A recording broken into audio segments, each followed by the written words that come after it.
So we have major developments in the evacuation of U.S. citizens and allies in Kabul and Afghanistan. So as of now, most of the people that we needed to evacuate the country have been evacuated, and but today, towards the end of the evacuation operation, there has been a terrorist attack, bombing at the airport. I believe 2 bombs went off, and 12 U.S. Marines were killed, and over 60 Afghans were killed in these blasts. So this has definitely complicated the situation, and may very well have tipped the scales in favor of the war machine and all the neocons advocating for endless occupation of Afghanistan, because this was the exact scenario, short of and let me back up for a second. Now, it's being claimed that ISIS-K, which is an ISIS group, ISIS affiliated group that operates in Afghanistan, it's being claimed that they were responsible for the attack. And so this, like I was saying before, this was the exact scenario that would have drawn us even deeper in Afghanistan after Biden claims he was getting out. This would be the exact type of justification that all the neocons and the warmongers and the war profiteers that Biden has filled his administration with. This is the exact scenario that they would dream of to get us to stay, as they've been advocating for. So I've been following all of this withdrawal, or whatever you want to call it, from Afghanistan, this evacuation process, winding down of the war, which isn't really winding down, it just seems to be transforming. I've been following it very closely, and I've been careful to not get too ahead of the situation, because this is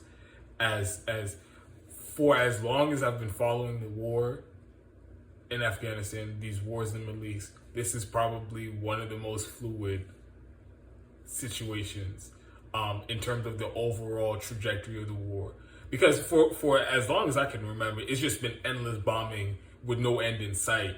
Bombing hospitals, apartment buildings. It would just seem like we were never ever going to leave, and nothing was going to change that. No matter how many civilians we killed, no matter how many times it was exposed we were massacring civilians for profit, it just seemed like nothing was ever going to change that. So right now, it is in flux, to say the least, and the situation is very fluid. And it did seem as if Biden was making an effort to get us out of Afghanistan. But I was cautious from the beginning to not just take that at face value. And you have to understand the context of who Biden is and who he's been his entire career. The man, there has not been a politician who's advocated for war more than Joe Biden. So you have to take that into account. You have to take into account the people who he stacked his administration with: Anthony Blinken, the Secretary of State, Lloyd Austin, Secretary of Defense, and Avril Haines. All of these war criminals and war profiteers who've created these, manufactured these wars, oversaw these wars, and then later went on to profit from these wars. These are the people that Joe Biden picked to run his foreign policy. So it was really hard to believe. It was hard for me to wrap my mind around any type of sincere belief that the Biden administration was legitimately going to get out of Afghanistan once and for all. And especially considering that as he was talking about getting out, they were talking about, we were still going to try to continue doing airstrikes or whatever. So this seems like the perfect transition from the way that it was to the new status quo of endless war in Afghanistan. And it seems like the corrupt puppet government that we've been propping up for 20 years has everybody's just stopped pretending like this was a legitimate government and finally acknowledged that the Taliban controls most of the country and technically just basically runs the country. It seems like everybody just kind of acknowledged that reality, and now the U.S. is just trying to align with the Taliban and operate in Afghanistan on their behalf. So now they're going to be dropping bombs on our shared enemy in Afghanistan, apparently ISIS-K now. That's what's going to be the focus of our military operations in Afghanistan. And Joe Biden gave a speech after these bombings, talking tough as you'd expect, and promising retaliation and all this. And my take on what should happen after these bombings, after this horrific attack that killed dozens of people, I have two controversial takes on this. The first is, I came into this video and I was like, I can't really come down on one side or the other about this. But as I was preparing and as I turned the camera on, and I'm just thinking about it, this is way too convenient for it to just, and it makes absolutely no logical sense that this ISIS group would set off bombs while the U.S. is leaving the country.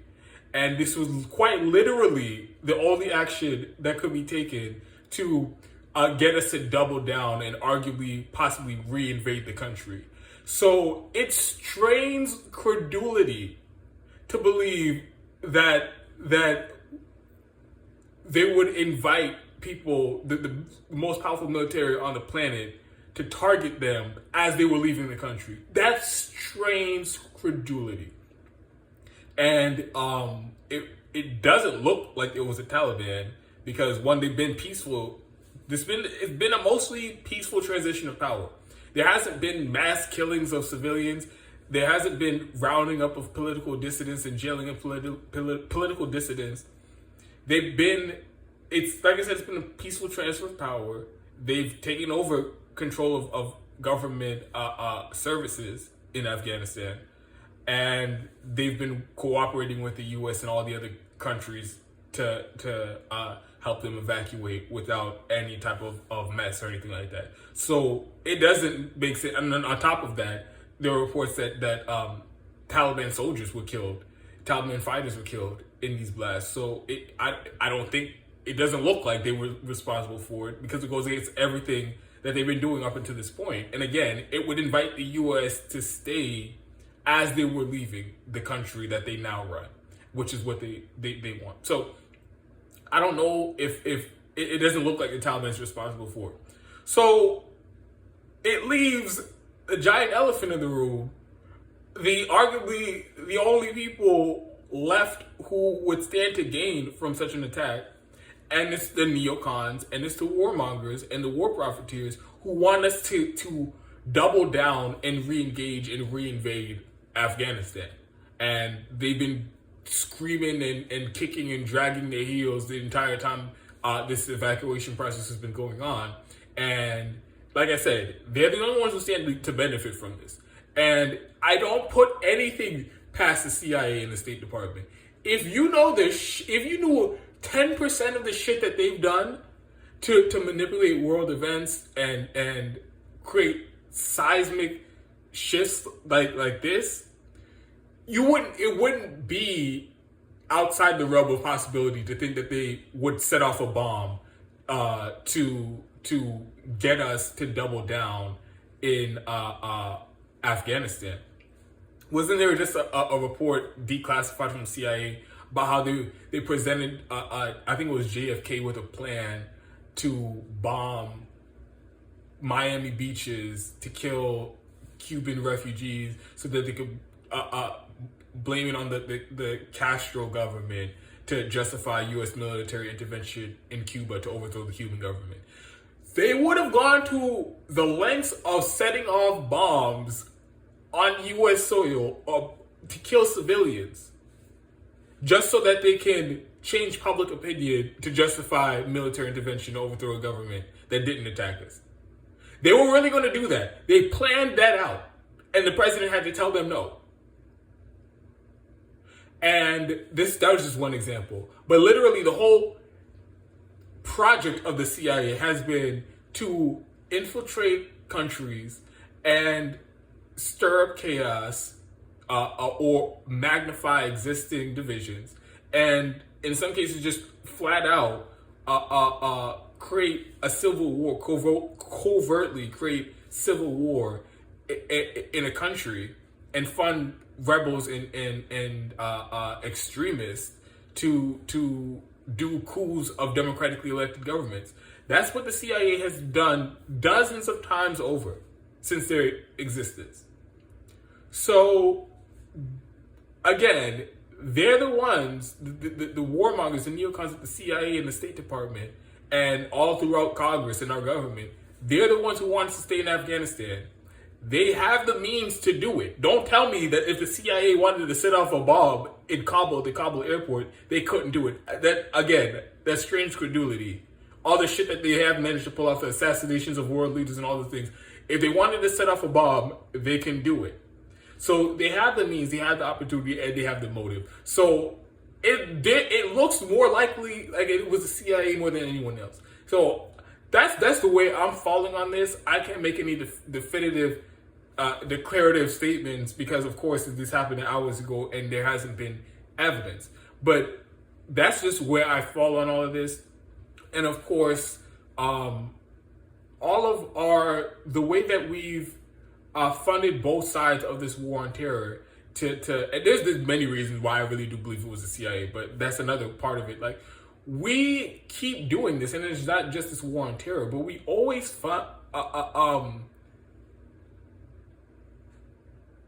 it is lucrative for the war machine for war to continue. So if that means fighting both sides of the war, we'll do it. And this seems like another example of that, where we would set off a bomb because it would serve the purpose of continuing endless war. Again, it's just my thoughts. We'll see how this shakes out eventually. But the other hot take I have, other controversial take that might get me in trouble is, so what if it was ISIS-K? What if they did set off that bomb and they did kill the U.S. Marines, 12 U.S. Marines and 60 civilians? Then what? Is that just justify, okay, another 20 years in Afghanistan because they set off a bomb? No, it doesn't. So even if it was true, even if they did do it, and even if the whole intention was sow chaos and kill U.S. troops or whatever, we don't have to take the bait, and you don't have to use this to justify 20 more years of the longest war in U.S. history, because at some point you have to say enough is enough. How many dead bodies is enough in Afghanistan? And hundreds of thousands of people have been killed up to this point. And you mean to tell me that it would justify hundreds of thousands more people being killed just because 12 U.S. Marines were killed in this bombing? No. So everybody in the country, they're going to be outraged at this, but people need to have perspective and keep in mind the bigger picture here. We need to get out of Afghanistan. That's just, no matter what happens between now and the end of the month, which is the deadline, no matter what happens a couple weeks from now, what happens a couple months, we just need to get out of Afghanistan and we need to leave it alone, because it has been genocide for profit, and that is not an exaggeration. I'm not being loose with words. That is exactly what's gone on. And the people who were in charge of this war from the beginning, they will even admit it. It's been wanton murder and massacre of civilians for aimlessly, and the only people who benefit from it are the defense contractors getting rich of these wars, off this war in Afghanistan. So, and again, it sounds callous, it sounds mean, but again, and also this is the job that those U.S. Marines signed up for when they signed up to be in the military and they signed up to go to war. They signed up to risk their lives.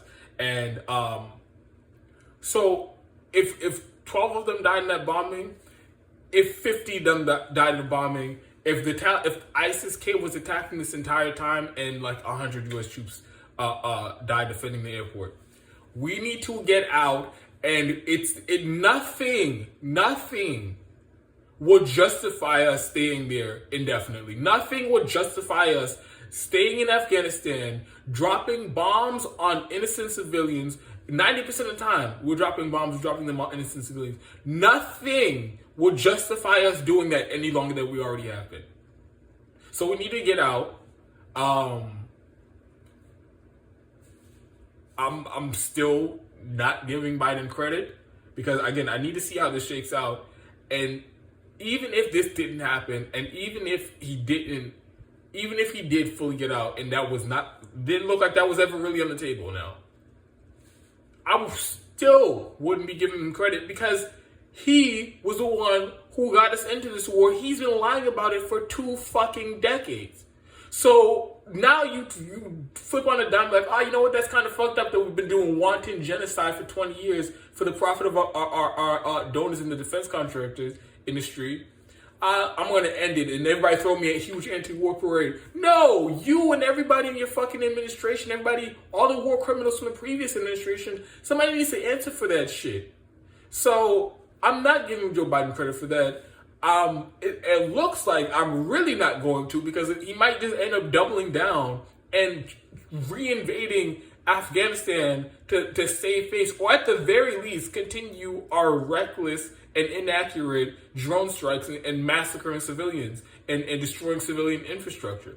So there's a lot going on, a lot to be said, many more videos on Afghanistan to be made, but this is just what's happening right now.